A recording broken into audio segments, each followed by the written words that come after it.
Profesor Topik Toha selaku pengamat pertambangan di Sumatera Selatan sekaligus mantan dekan teknik Unsri merasa cukup prihatin atas kejadian longsornya tambang batubara ilegal di Tanjung Agung, Muara Enim sehingga merenggut 11 korban jiwa. Aktivitas tambang ilegal sendiri menurut Topik Toha cukup merugikan banyak pihak dan negara sehingga pemerintah harus melakukan pendataan dan pengawasan pertambangan ilegal atau peti. Pemerintah juga harus melakukan sidak di lokasi peti, di mana aparat hukum dalam hal ini kepolisian dan TNI harus turun ke lapangan melakukan penertiban.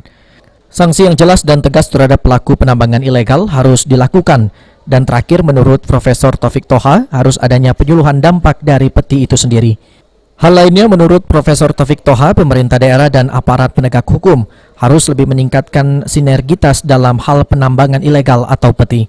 Sudah ada, tapi ya mungkin perlu ditingkatkan lagi ya untuk sinergitas dari aparat penegak hukum dengan pemerintah ya untuk memberantas atau menertibkan peti ini.